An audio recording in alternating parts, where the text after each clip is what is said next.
Magandang araw sa inyong lahat. Mga Dre, narito na naman tayo upang kumustahin ang isang veteranong mga awit noong dekada 40.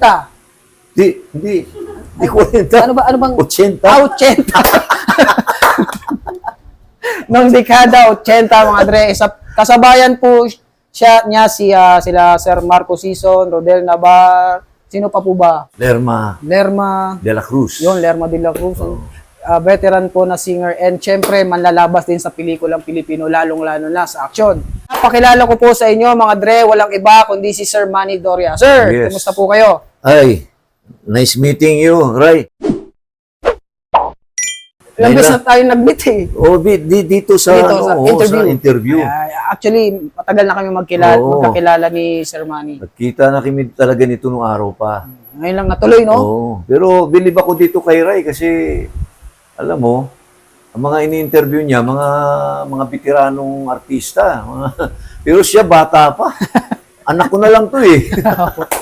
Sir, kaya kami bumisita po dito sa inyo. Bahay niyo po ba to? Hindi, bahay ng anak ko. Kaya lang dito kita inanyayahan kasi nga, doon sa bahay ko, medyo dikit-dikit ang bahay ko, mainit. Panahon na yun, papawisan tayo ron eh. Sige po, sir. Okay, Dito kasi maliwalas. Kaya.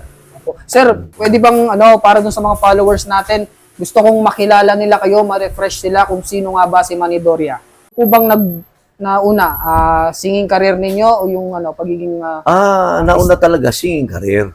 Okay. Doon talaga ako nag-start. Apo. Wala naman akong balak na uminter sa pag-artista, no? Ang gusto ko talaga nung araw maging singer talaga. Ngayon, nung galing akong probinsya, umapply ako kasi dati na ako may experience sa probinsya sa Mindanao, Davao City. Doon naman, mga uso nung araw, amateur singing contest, mga probinsya, di ba? Nananalo naman ako. Minsan, second, third, minsan, maka-first din, ganun.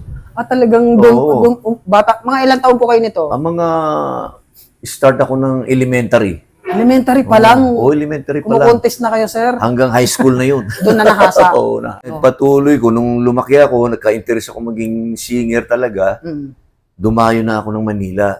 Mga edad ko na noon, mga 17 years old. Sino pong iniidolo nyong mga awit nung panahon na yun, mong kabataan ninyo? Nung kabataan ko, ang boses ko talaga nung matining eh. Eddie Peregrina. Talagang siya yung Eddie Peregrina. Tapos, nung nawala na si Eddie Peregrina at lumaki na rin ako, nag-high school ako, lumaki na yung boses mo eh. Opo. Naging Victor Hood naman. So, ginaya ko naman si Victor Hood. Oo. Pumunta ako ng Manila. So, nabigyan naman ako ng pagkakataon na kumanta sa mga kinakantahan ng mga professional singer na sikat nung araw sa Ermita. El Budigon. El Budigon. Oo. Doon galing sila, sila Terzo Cruz III. Sila Romeo Miranda. Rodel Naval.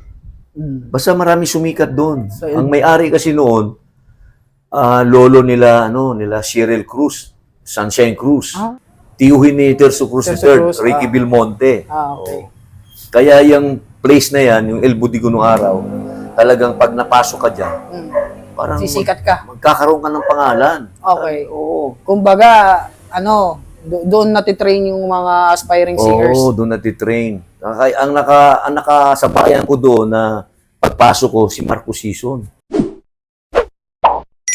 Halos magkasabay lang talaga kayo. Ni Marco. Pero una siyang naka-schedule doon. Okay. Kumusta yung unang schedule nyo doon, sir? Nung unang salang nyo? Medyo kinakabahan kasi ang ano ko nung araw, ang pagkanta ko nung araw, medyo may mga pagkabisaya pa eh. Kasi galing kang Bisaya eh, no? May tono ka pang Bisaya. Kaya may puntong Bisaya. Kaya sa mga viewers ko nung araw sa El Budigon, maraming nagtuturo sa akin. Mga professional. Pinaaral ako sa MLQU, sa Quiapo. May professor na, Manny, punta ka sa school ha. Mag-aral tayo ng diksyon. Yun, tinuruan ako doon. Binaano talaga ako. Hinasa ako para ma-develop nga. So yun, nagpasalamat ako doon sa mga kaya lang wala na yun. Medyo wala na siya. Sumalangit na eh. So, yun ang start ko. Tapos, nung bandang huli, kasi ako nung araw, hindi ako nakapag-concentrate talaga sa singing eh. Parang lilitaw ako eh. Yan yung gusto kong tanungin, sir, yung Oo. career ninyo. Di ba kumakanta kayo? Sa ano ba yun? El Budigon. El Budigon. Naging regular kayo doon. Naging regular ako. Ilang taon yun? Oh, Gano'ng katagal? wala namang taon. Months lang din. Months lang din. Oo, mga siguro, mga 9 months. After doon, nawala kayo doon, anong pinagkaabalhan nyo? Nung nawala yon, parang ano kasi ako nung araw, mahilig ako sa chicks. Yun. Doon- Guping si. doon ako na ano medyo naloko-loko ang karir ko, nawala. Okay lang, kasi pwede nang i-share yan kasi para ma-inspire yung tao. So, bumalik na naman uli ako. Balik-balik lang din ako noon. Kaya, si Marco, sumikat na. Kasi siya, concentrate talaga siya sa karir niya eh. Hindi. Ako hindi eh. Hindi niya iniwanan, no? Oo, ako hindi. Pag wala, baliwala sa akin. Basta easy go lucky. Si Marco Season that time, nung nagkaroon na ng album, nung... Parang wala pa kasi siya student canteen, Wala pa. canteener siya eh. Okay. Siya yung nanalo ng grand final sa student student canteen. canteen.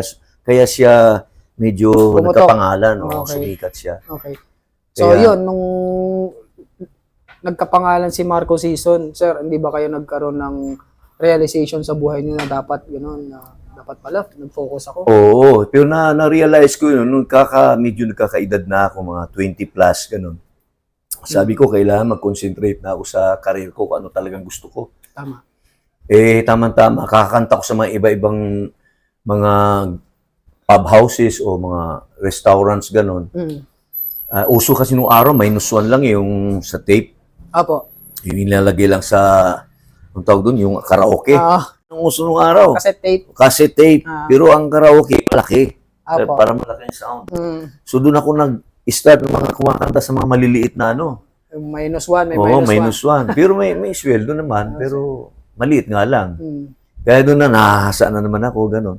Tama-tama, sa leader lang, sa harap ng itong eskwelahan ng Lasal. Asal. Okay. Di, kumanta ako doon. Naging regular ako ng 2 days doon. So, mga reporter ng showbiz, nandun. Doon nagiinuman. Tumatambay. Nagtatambay ron. So, Okay. nakita ako ng isang reporter na si Mark Cornes. Hmm. Ano yan, ang manager ni Gloria Diaz at saka ni Debbie Miller. Yung artista nung araw na Naispatan kayo. Ikasi Babae ba yun? Parang gano'n sa TV, no? Nakita ako ni Mark Cornes. Nung araw, sila Jubert Sukal dito, doon din doon din nagtatambay Tumatambay. minsan, no? Okay. Sila, itong si... Mga showbiz, mga sikat na sila ngayon eh. Si Boy Abunda. Boy Abunda, isa pa yan. Okay. Nandun din yan. Noong time na yun, medyo hindi wala pa sila pangalan eh. Apo. Ngayon, maanon sila ngayon, masikat na, no? Apo. Nakita ako ni Mark Cornes. Sabi nga, pwede kang artista. Sabi ko, di naman ako marunong umarte. Singer lang ako. Di, subukan natin.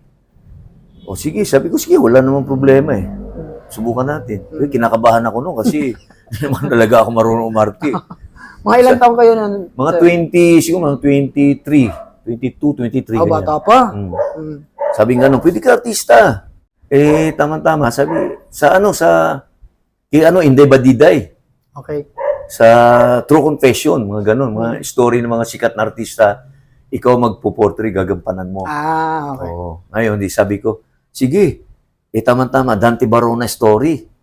Ang Paportray nyo? Hindi ako. Ang magpo-portray, bali barkada lang ako, kunyari, ni Dante Okay. Barona. Okay po. Pero ang magpo-portray nung Dante Barona, si Tata Esteban. Okay. Patay na yun eh. Apo. Namatay. Siya yung nagpasikat nung pelikulang yung mga horror. Hanggang ngayon Shake, sikat pa rattle. rin. Shake and rattle and roll. Siya nagpasikat noon. Siya yung bida. Bigat yung kasama ko. Kinakabahan ako. May mga dialogue eh. Siyempre, naisip ko, sige, bahala na.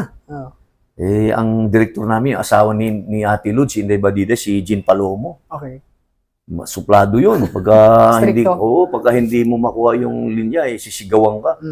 mas lalo akong natatakot pagka sinisigawan ako. Kumusta yung nasalang nyo doon? Una salang ko, okay naman kasi hindi naman gaano akong exposed sa asbarkada, no? Okay. Medyo maliit lang ang role ko doon. Mm. Pero yung pangalawang binigay sa akin ni Inday Badida, yung Victor Wood story. Ako yung Victor Wood. Mismo? Oo. Ako yung Second bida. nyo pa lang na project yan? Second ko pa lang. Talaga? Oo, sabi, kasi yung ang talagang bida roon, may bida eh. Kalimutan ko lang yung pangalan eh. Hindi dumating sa oras. Yung bida na yun, ako yung best friend din nung bida as Victor Wood, di ba? Kaya napunta sa inyo? Napunta sa akin. Sabi nung manager ko, naghihintay si Direk, sabi ni Direk Jean Palomo, walang hiyang yan, sino ba yan? Parang nagagalit. Ba't nadidelay tayo dito? Kunin na lang natin si Manny Doria. Puto, kinabahan ako. On the spot. Siyempre, may mga ano kami, may script, di ba? Opo. Yung script kong pinag-aralan, yun lang barkada niya. Yes. Yun Yun yung kabisado nyo. Oo, yung bida talaga namang ang daming ano nun. Mahaba. Nahabang ng mga dialogue doon. Talagang bida ka eh. Mm. So sabi ng manager ko, si Mar, sige, anuhin mo na, tanggapin na natin. Bihira lang mangyari yan. Tama, tama. Pagkakataon mo na yan, baka talaga ito ng ano mo, sabi sa akin. Sabi ko, bahala na, sige, nangangatog na ako. Ang dami naming take noon. Tama-tama, yung oras, yung araw na yun na natanggap ko yung pagkakuha ng ano na yun, role na yun. Tama-tama naman yung nagkaroon ng ano, yung rally-rally sa kay Ninoy Aquino. 83. Oo, ang ingay sa kalsada habang nagtitaping kami, may naghihila ng mga kotse, naghihila ng mga lata. Tapos nung bandang huli, parang napagod na ako kasi magdamag eh. Nabot na kami ng madaling araw. May eksena doon na bubuhatin ko yung anak ko. Ako si Victor Wood eh. Opo. Bubuhatin ko yung anak ko, itataas kong gano'n. Galing ako abroad. Yung bata na yun, tinaas ko, no? Sabi ko, andito si Daddy, Dade.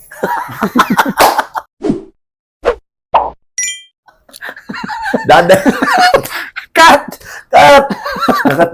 Take 11. Ano nangyari sa akin? Minura ako ni Direk. Sabi, talang anak ng tipaklong ka, PUTA ba? Hindi tayo naglalaro dito ha. Isipin mo, ano na, madaling araw na. Napapagod na ako. Ayusin mo yan. May parang gusto ko nang tumakbo. Sa kahihiyan ba? Opo. Gusto ko na tumakas. Gusto ko nang, ayoko na. Opo. Ayoko na. Parang gusto kong Malis mag-walk out na. Malis na ako. Opo. Sabi sa akin ni Ate Lods, yung si Inday Badida, yung asawa, tinawag ako. Manny, halika. Tawag ako. Bakit Ate Lods? Hayaan mo, huwag ka magagalit kay Direk. Kasi gusto nun, maging magaling ka. Huwag kang magtatampo, sabi sa akin. Kahit na ganun siya, mabait yan. As hindi yun, Ate Lods, wala ko sa akin yun. Sabi, o sige, take ka na doon. Pinapakalma ka niya. Maya-maya, take na. Nakuha ko na, bandang huli. Sabi ng direktor, sige na, pwede na yan. Hanggang sa marami na akong na-encounter na maraming ano sa TV. Nag-umpisa pala kayo sa TV Oo, sa TV pala. talaga ako. Tapos napunta na ako sa, kung naalala pa nila yung mga viewers natin, yung kahapon lamang, Eddie Ilarde. Eddie Ilarde. Oh, bida-bida rin ako doon. I'm sure na abutan nila yan. Si Ana Marie Gutierrez. Naka-eksena ko rin yan sa kahapon lamang. Sila Juan Rodrigo, si Rosemary Hill. Ang mga nakasama kong mga artista, bibigatin. Oo nga eh. Ako talaga, kinakabahan ako. Sino ba ako? Parang ganun. Ngayon lang ako nag-artista. Kasi nung araw wala kaming tinatawag na workshop. Wala, rekta Wala. agad. Direkta. Yung time na yan, di ba po may nag-manage sa inyo? Siyempre, nag-umpisa lang kayo dun sa club. Tapos, sinalang kayo kaagad. Hindi ba kayo na-overwhelm na mga kasama ko, artista, malalaki, tapos biglang salang? Na ano naman ako, pero ibig sabihin, ang na ano ko doon, na parang challenge. Parang natutuwa ako na, ganito pala ako ngayon, no? Artista na pala ako. Artista na pala ako. Ang mga artistang kasama ko, ang gagaling. Mga veterano. Yun ang nasa feeling ko. So, yun, tinuloy-tuloy na namin yun. Marami na akong guesting sa TV. Apo. Mga Regal Shocker, Bedtime Story, Mayroon akong pinagbidahan, big time story. Kami ni Snooki. Kami lang dalawa. Kayong bida. Oo, kami dalawang bida. At saka ang mother niya doon, si Gina Parino. Grabe, Doon bigatin pala Oo. itong ini-interview natin. Ngayon ko lang din nalaman. Kasi alam nyo naman, ako kasi, ang ano ko po kuya, ang diskarte ko, hindi ko nire-research kung sino yung subject ko, kung sino yung guest ko. Para yung reaction ko, totoo. Hindi ayoko magbanggit ng pangalan, pero hindi ako gagaya ng iba na i-research kung pag-aaralan ko muna siya, kung sino siya. Impromptu ang gusto ko, para natural yung kwentuhan natin. Kaya nagulat ako dun sa mga experiences nyo. Grabe pala, no? Sunod-sunod yan sa TV. Oo, sunod-sunod. Ang pangalan ko parati nasa dyaryo eh. Yung TV na yan, tuloy-tuloy lang yan, puro TV. Kailan kayo nasabak sa movie? Nung nasabak naman ako sa movie, ang unang-unang movie ko yung Kid at si Gid. Anong Si movie? Katsupoy at saka si Comedy. Jess Lapid Jr. Action comedy? Oh, action comedy. Katropa ko si doon. At saka yung Tatlong Itlog. Okay. Oh, alam ko na Na-interview ko tatlong na. yun. Oh, di Yung ba? anak. Oh, yung Tatlong Itlog kasama namin yan. Si Katsupoy, si Redford White, tsaka kami yung grupo na yun. Kami yung mga doon mga komedyante. Pero ako hindi ako komedyante. Sama-sama ako sa kanila. Sino nag-alok sa inyo ng movie na yan? Siyempre, sa TV kayo eh. Oh, si Tony Reyes, director Tony Reyes. Anong sabi? Yung manager ko na doon, sabi, Kausap. kunin natin si Manny. Iba pa rin kapag, kuya, no? May handler ka, no? Iba talaga may handler kasi kami nung araw, ang artista nung araw, iba sa ngayon. Kasi kami, wala kaming tinatawag na workshop. Direkta, pinaka-workshop namin, actual eh. Opo. Yun, doon kami nahasa eh. Eh ngayon, mga kabataan ng artista, may workshop na sila. Yes. Kaya pag sumalang sila, at least may alam na sila. Oh, di ba? May fundamentals Oh, na. kami on the spot eh. Tama. Kaya At ganun. saka, kapag may handler ka, kahit pa paano, may tumatrabaho para sa mga projects mo. Isa pa yan. Pag Diba? may handler ka, Oh. sitting Advantage. pretty ka. Waiting lang. Waiting ka lang. Nasa bahay ka lang. Kaya wala akong kahirap-hirap noon. Manny, meron tayong sabi nung manager ko, next month meron tayong project. Dalawa kunyari. Di ba? Itong ang script mo, kukunin ko na. So, pag binigay sa'yo, nasa bahay ka lang, titignan mo na yung mga mo, kung saan ka party doon, di ba? Basa-basahin mo na. So after nun, yung kay Katsupoy and Katsupoy, sunod-sunod na yun. Sunod na. Oo. Puro movie na. Puro movie naman. Yung TV, na isang tabi, wag muna, wala na. Na-stop o Ano meron na? mapasundot-sundot. Sa TV naman, nahinto ako doon, Apo. Ang nangyari sa akin, napunta ako sa TV pag nagpo-promote ako ng pelikula. Kunyari, ako yung team song.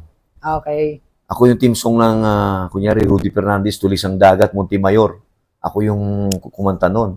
Ay, kayong kumanta, no? Oo, ang director namin sa musical noon, si Jimmy Fabregas. Siya yung composer. Tawagin na ng Jimmy Fabregas. Manny, ikaw kakanta nito. On the spot, yung first time kong nag-recording na doon ako nagtaka eh. Bakit po? Ang recording kasi sa pag on the spot, hindi mo alam kung anong kakantahin mo, no? Kung anong tono, kung anong lyrics, wala, lahat, blanco ka. Ay, ganun? Pagdating sa studio, doon Jim, doon ako nahasa kay Jimmy Fabregas eh. Oh. Tulis ng dagat, gano'n, literal. Kakantahin mo muna yung dalawang stanza gano'n. Tapos, cut. Hindi pala tuloy-tuloy yun. Hindi tuloy-tuloy, cut to cut yun. Cut-to-cut pala yun. Oo. Ngayon ko lang nalaman. Pag buo. Naka-record na, buo na. Akala ko noon, tuloy-tuloy. Hindi, cut to cut yun. Cut-to-cut na rin pala. Oo. So yun, Kaya, may mga... ako rin, nagulat din ako doon. Talaga? Oo. So yun, nag-movie kayo. Oo. Comedy muna. Tapos, di ba nag-action din kayo, sir, no? Oo. Dami Dami, kong naging action. Ano? Tir-tir gang. Isa ako sa mga tir-tir gang doon. Sunny Parson ng bida, Sunny Parson. Tapos yung yung Boy Bicol ng Angeles. Second lead ako doon. Sinong bida doon? Sunny Parson Siya ulit. rin? Second lead naman ako roon. Yun, magandang role ko doon. Kasi second lead eh. Pangalawa ka sa bida eh. Yan mga nababanggit nyo, Oo. parang gusto kong panoorin. Sige, banggitin nyo lang, Oo. sir, para ma-refresh yung mga tao. Ano-ano pa pong mga pelikula ang kinabilangan ninyo, sir? Kamandag ng Chris, Dante Barona. Kasama ko si Ronnie Ricketts, si Jan Regala. Ako, tatlo kami doon. Commander Lawin, Dante Barona Dante ulit. Barona ulit. Ang role ko naman doon, kakampi ko si Dante Barona sa Zelda. Nakakulong kami. Apo. Ako yung nagpataka sa kanya. Pwede ba tulungan mo ako? Tulong? Alam mo naman hindi kita kayang tanggihan eh.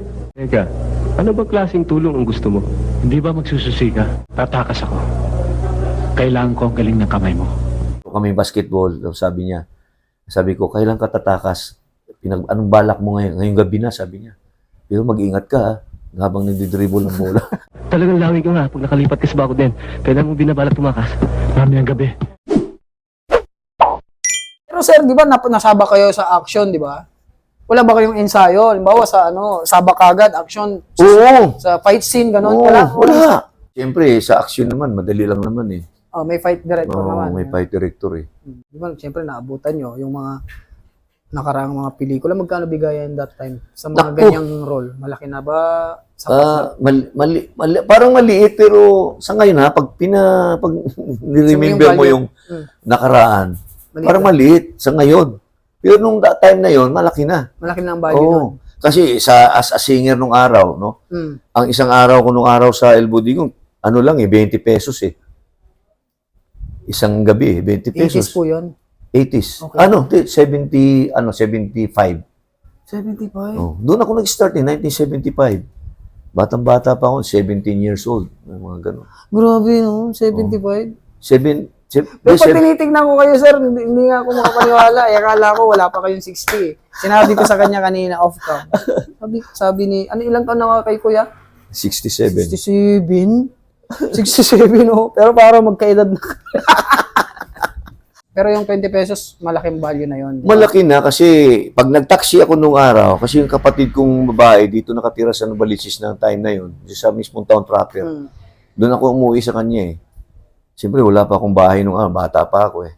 So, ang 20 pesos nung araw, pag nag-taxi ako from Ermita to Novaliches, parang ano lang eh, mga 140. Ayun sa pelikula naman, napunta ako sa pelikula, pinaka-budget ko nung araw, nasa 3K, 5K, ganyan. Malaki na. Oh, malaki na. Kasi 80s na eh. Malaki na yun. Medyo tumaas na eh. Kontrata na yun. Oh, Per day. Ala talaga? Oh. Malaki na rin pala. Kung yan, nakaka-5 araw ka, di malaki-laki na rin. Opo, yun. malaki na yun. Amount na yun that time, 80s. Pero kasi ang pera ko nung araw, pag hindi mo naman shooting ka ngayon itong araw na to, hindi mo naman makukuha agad yun eh. So, sa production ka maniningil. Ang nangyayari sa akin, hindi na ako naniningil doon, yung manager ko na. Kaya pag yung manager ko, Abonuhan niya. kukunin niya yung pera. Pag wala akong pera, pahingin pera dyan. Oh, bawas mo na lang. Bawas mo na lang. Kasi yung pera ko nasa kanya parati. Matagal ba yung pagkuha ng sweldo before? Hindi, madali lang. Kasi siyempre may manager ka eh. Oh, okay. Kasi ang ano ng manager, ang advantage nila ng production, reporter yan eh. Opo. Tapos nagsusulat yan sa mga magazine, no? Sa dyaryo, sa mga comics. May mga tabloid sila. So yung pelikula nila na gagawin, napopromote. Ah, okay. Kaya pina-priority nila. Prioritize talaga sila. Okay, malaking bagay, ano? Kaya pagka may ano naman sila, kunyari may yung production na yun, may gagawin pelikula. Oh, kausapin ng manager ko, si Manny, hanapan mo ng role dyan. Bibigyan agad kasi ano yan eh, mapopromote yung pelikula mo, yung di ba, yung project mo. Oh. Parang yung nabanggit din nila, nag-boost din sa career nila. Oh. Ano rin, writer din si Kuya Leo. Sa tabloid din, writer din. Si Leo Lazaro? Opo. Oh. Ganun, parang ganun. Ganun kami lahat, ganun. Oh, malaki. Kaya napunta sa kanilang, sa kanilang barkadahan eh. Grupo nila. Oo. Pag nagtambay kasi, nung nawalan nga ako ng project nung araw, nawala yung manager ko, namatay. So, nangyari, nagtambay ngayon ako sa eskolta.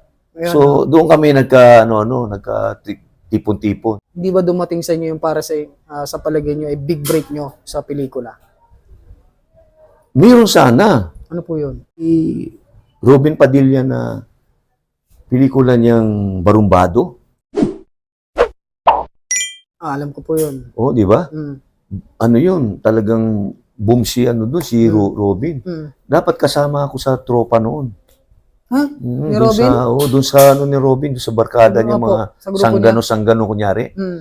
Dapat nandun ako. Yung manager ko nung time na yun, inatake. So, nasa ospital kami nung time na yun. Sabi ko, naku, sayang yung project na yun, sama sana ako ron, no? Sa singing career po ninyo, kabalik tayo ng konti. Was there a chance ba na nagkaroon kayo ng pagkakataon na, siyempre, I'm sure nangarap din kayo na magkaroon ng sarili niyo album? Malaki. Kasi nung time na yun, nung kumakanta ako nung time na yun, nililigawan ako ng isang, yung Recording. isang, kung tawagin na nag-aano ng talent sa recording. Apo. Ang hawak niya nung araw, si Sander Khan, at saka si Mimi Bailon. Mga singer na ano yan. Ngayon, gusto niya akong kunin. Si Mami Yola. Aywan ko kung buhay pa hanggang ngayon. Okay. Kasi may edad na yun, yung time na yun. Sabi sa manager ko, Mar, kunin ko si Manny sa singing career. Apo. Ikaw ang bahala sa pelikula, sa career niya. Ako naman sa singing career niya. Ayaw ko ibigay ng manager ko. Ay, ganun? Oo, sabi ng manager ko, wag. Ayaw, Mami, kaya ko si Manny iano. Bakit daw? Kaya napunta nga lang ako sa Movie. sa team song eh. Kasi kung binigay niya ako roon, baka sumikat ako sa Siyempre. singing. Oo, sa music. Baka nagsisinga ako kasi dapat ngayon may edad na ako. So, Dapat mayroon na ako recording, di ba? Opo. Kahit na wala na ako sa Yes. may naano ka. may ambag kayo. Oo, may ambag ka. Sayang, sabi ko sayang talaga. Eh nung araw kasi sumusunod naman ako sa manager. Hindi niyo pinagtalunan yun, hindi niyo pinursige na. Pinursige ko yun, pinagtalunan Talagang namin, ayaw niya. ayaw niya. Sabi niya, kaya naman kitang i-handle eh. Ayoko nung may may sasali pa sa natin. Sayang Gusto naman. niya, siya lang. Alam mo, lahat ng kanta ko sa club, nandun yung na yun. Inaano ako noon, lahat ng mga show namin sa probinsya, sa binigyan nila ako sa San Fernando. Apo. Makita mo, banner, oh. Manny Doria sing tonight at hotel ganito. Talaga? Oo, pag biyahe ako, pasok kami ng Panga, kita mo yung pangalan mo doon, nandun, oh. Sila yung nagpo-promote sa akin noon. Sa mga, minsan sa mga probinsya, mga piyesta. Pag naaalala niyo yung mga yan, sir. Pag naalala ko, sabi sayang, hindi na natin maibalik eh.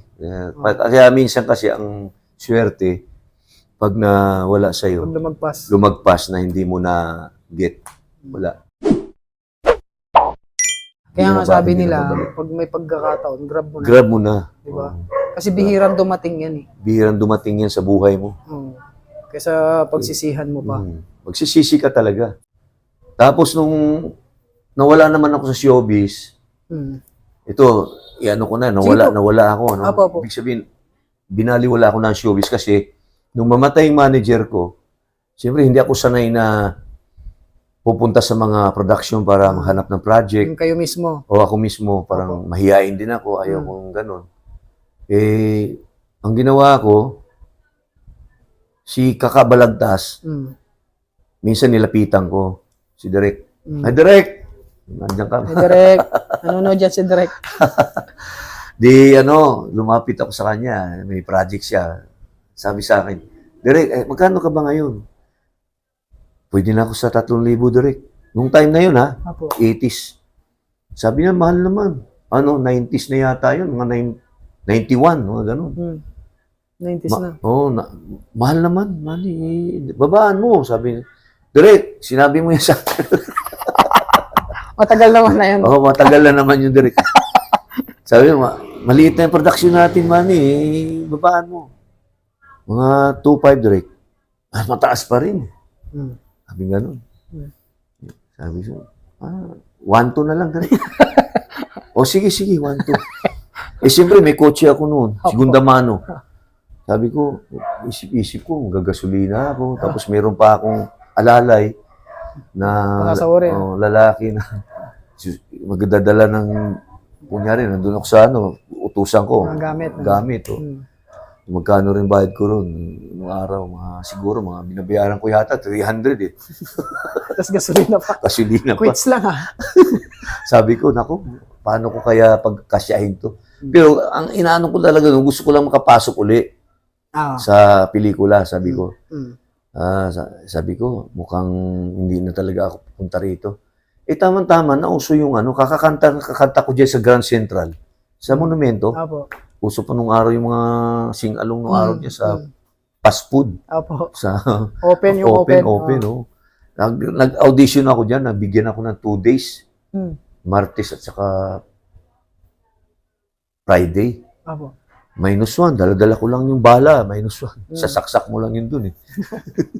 Tapos tayo ka na sa stage, kanta-kanta ka ron. Ang budget ko yata parang lang eh. Maliit lang din eh. Ulit lang. Tapos may libre kaming pagkain sa isang hilera ng mga fast food na may ticket kami na pwedeng kumain ba. Libre. Okay. Parang May stab kayo. Stab, oh. Yun. Tapos tama-tama, nung nag-audition naman ako diyan sa Timog, parang ang pelikula, parang binaliwala ko na kasi lumiit yung budget ko eh. Opo. Kasi sabi ko, ayaw ko na rito. Ang layo sa rate nyo before, Oo, no? layo eh. Parang sabi ko, di kakasya sa akin to. Di yung ginawa ko, audition uli ako sa Timog, yung Lady Town. Nung araw pa yung Lady Town. Ano? Wala na yata ngayon. Siyempre, yung tagal na eh. Naka-schedule naman ako nung doon, isang araw. Ang budget ko yata, 800 lang eh. Parang ganun eh. Isang gabi eh. Pero may libre yung pagkain.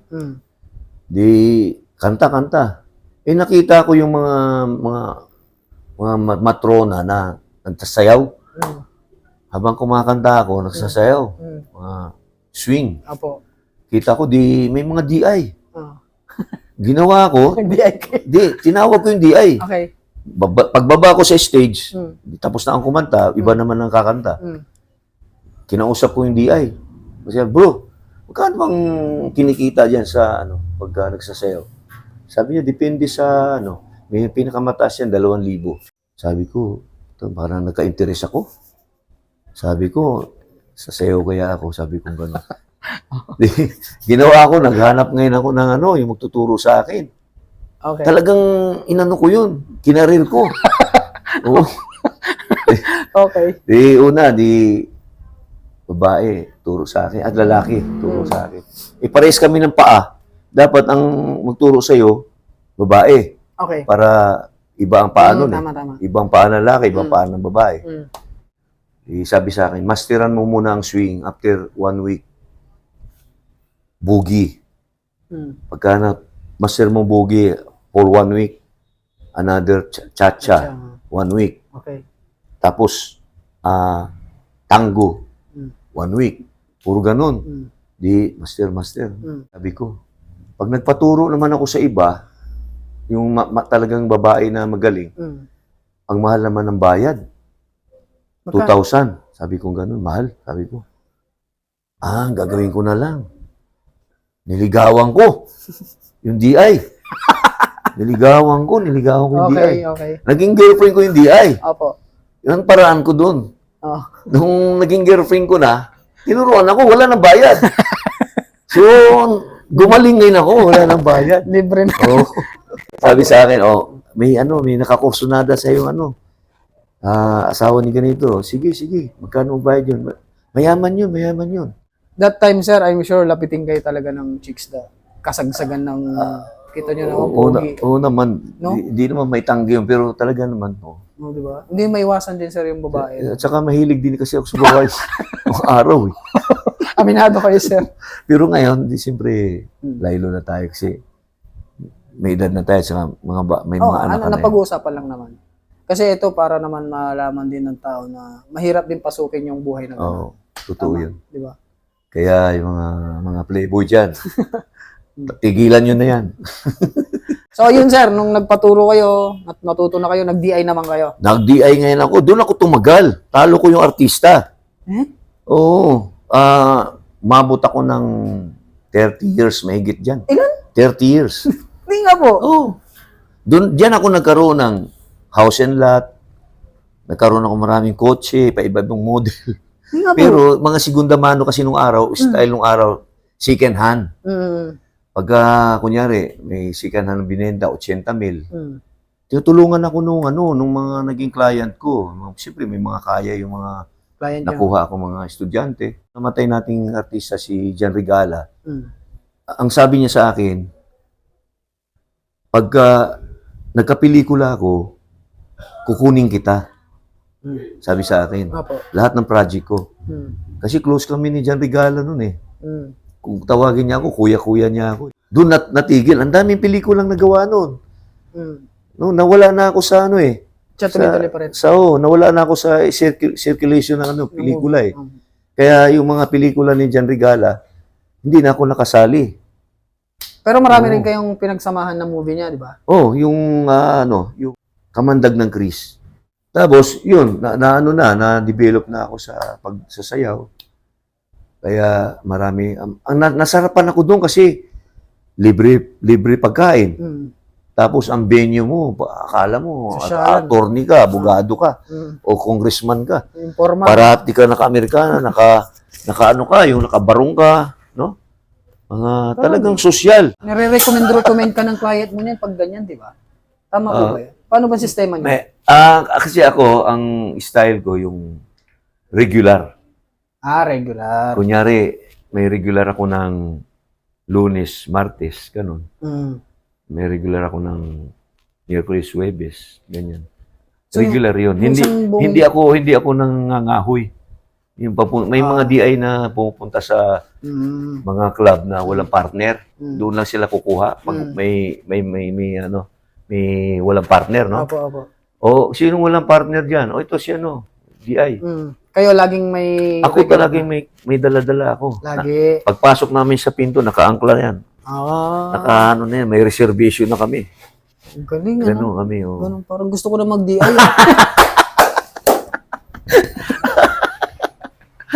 Ay, tuturuan kitang sumayaw. Turuan niyo ako sumayaw. Sir, dancer pa naman ako before. Oh, talaga? Konti na lang yan. Ang dancer naman sa sa ballroom, madali lang. Pang style lang. Di katulad ng dancer talaga sa TV, Ngayon, mahirap 'yun. Mahirap yun. Oo. Daming choreographies. Sa ballroom naman, pag may paa ka lang ng konti, okay na. Yung, hindi ko alam, sir, na yung pala yung pinush yung career ninyo, pag-DDI. Tapos nahinto lang ako nitong nagkaroon na ng natin yung pandemic. Ako nahinto. Tapos nung nahinto ako, so parang nawala na rin ako ng ganang bumalik. Pero gusto kong bumalik, pwede. Kaya, oo. Kaya ang problema, nung nag-pandemic, di ba? Tapos, nabalik naman dahil ako sa pelikula. Sila, Direktora John Posadas. Yung kuya. Si Kuya, oo. Direk! John Posadas. Hi, Direk. Ano ba pinagkakabalahan nyo ngayon? May dumating, pero hindi pa ginagawa. May darating pa lang. Dalawang pelikula raw, sabi ni Jerry Roman. Kaninong movie yan? Parang alam ko yan. Kay Bobby Benitez. Alam mo 'yon? Magkakasama tayo dun, Oo, baka isa ka rin doon. Pinagkabalahan ko ngayon kasi gusto ko sanang bumalik sa dancing kasi mas malaking kita dyan. Kaya pa naman. Exercise nyo na rin yun. Oh, maganda. Exercise talaga yun. Tapos, ang ginagawa ko ngayon, nasa pinagkabalahan ko yung live sa YouTube. Imbitahan nyo po sila. Mga taga-YouTuber dyan, mga kasama ko. Panoorin nyo to kay Ray. Kay Ray TV.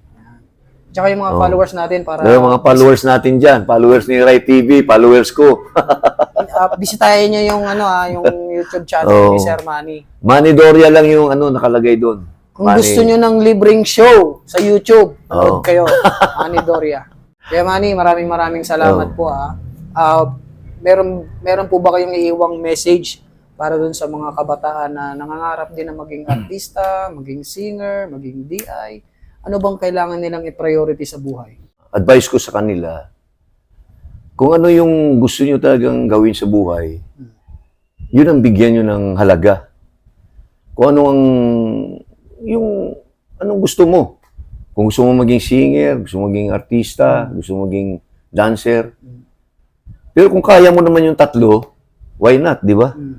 Basta gawin mo. Oo. Basta kung ano yung magpapasaya sa'yo. No? Oo, yung kagustuhan, masaya kang gawin. Oo. Yun ang dapat doon.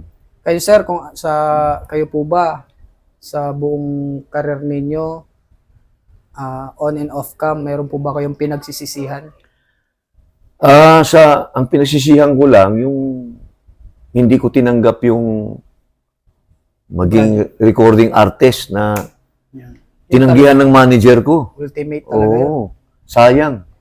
Nagkamali ako doon. Kaya sabi nga, ang swerte, pagka nandyan na, i-grab mo na. Correct.